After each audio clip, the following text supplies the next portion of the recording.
Let me ask you something. How many times have you said to yourself, I'll start tomorrow. I'll do it when I'm ready. I just need the perfect plan first. And yet, tomorrow never comes. Your dreams gather dust, your health, your goals, your growth. They sit on the shelf, waiting for someday. Here's the hard truth. Perfection isn't progress. It's procrastination dressed in disguise. It convinces you to delay, to overthink, to wait for the right moment. But while you wait, life keeps moving. I know this because I lived it. For years, I chased the flawless plan, the perfect timing, the ideal conditions, and all it gave me was frustration. What changed everything wasn't perfection. It was consistency. Tiny, repeatable actions that compound into unstoppable momentum. So today, I don't want to hand you tips. I want to give you a framework, a way of thinking that breaks perfection's grip and unlocks lasting growth. We're going to explore 4 powerful strategies: simple, actionable, transformative. Let's begin. Chapter 1. The Illusion of the Perfect Start. We imagine progress requires a flawless beginning, but perfection is like waiting for every traffic light to turn green before you leave the driveway. You'll never move. Here's the first tool, the 2-minute anchor. Instead of waiting for the perfect time, anchor your action to just 2 minutes. 2 minutes of stretching, 2 minutes of writing, 2 minutes of focus. Your brain resists big leaps, but it doesn't fight small ones. And once you're in motion, momentum takes over. When I began journaling, I started with only 2 minutes. Weeks later, 2 minutes became 20. And eventually, it became a daily ritual that reshaped my clarity and focus. You might think 2 minutes won't change my life. And by itself, it won't. But 2 minutes done every day beats 2 hours done never. Here's another, the messy first draft rule. Give yourself permission to start ugly. You can't edit a blank page, but you can shape a rough draft. Think of your first attempt like wet clay. It may look awkward, but it's moldable. Perfectionists never touch the clay. Consistent people get their hands dirty. Chapter 2. Momentum beats motivation. Motivation is fleeting. Consistency creates momentum, and momentum fuels motivation. The next tool is the bricklayer method. Picture yourself building a wall. Lay 1 brick today, another tomorrow. Soon, you've built a fortress. Perfectionists stand at the empty lot, waiting to design the castle.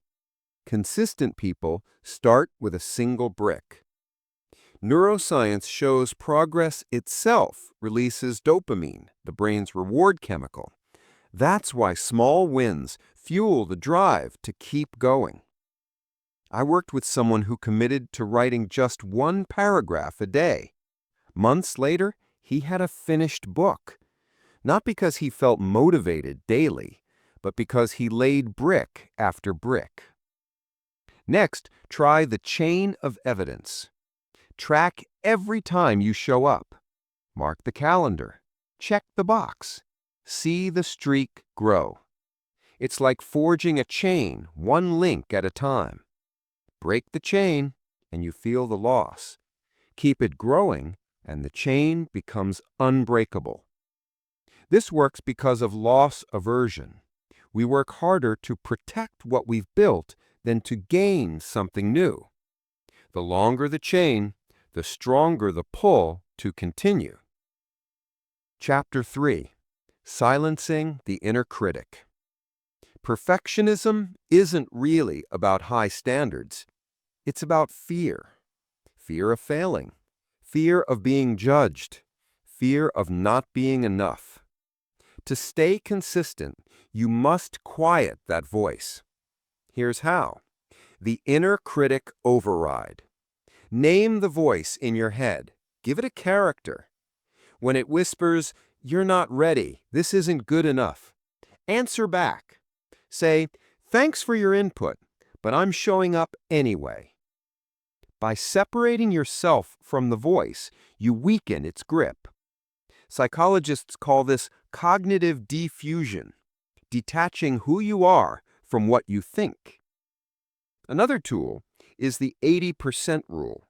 Stop aiming for 100% flawless. Aim for 80%. Pilots don't wait for perfect weather to fly. They take off in good enough conditions. If you demand perfection, you'll never leave the runway. When I launched my YouTube channel, my first videos were awkward, unpolished, far from perfect.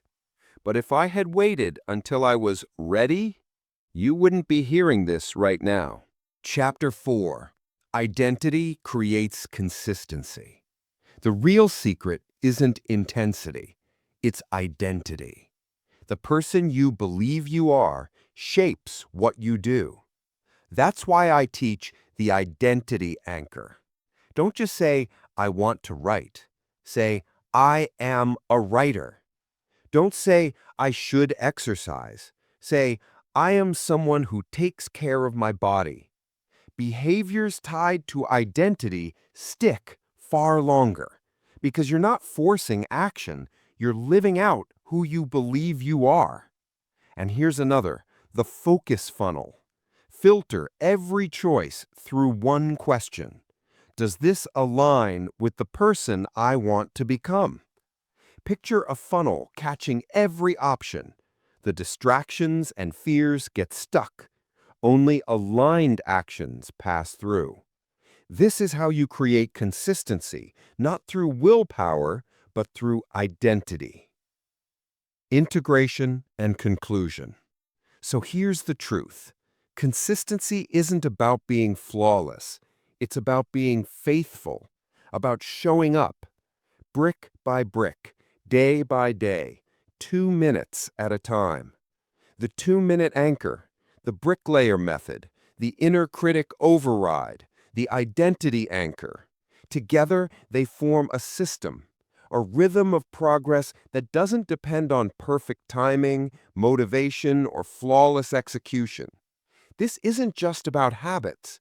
It's about who you become.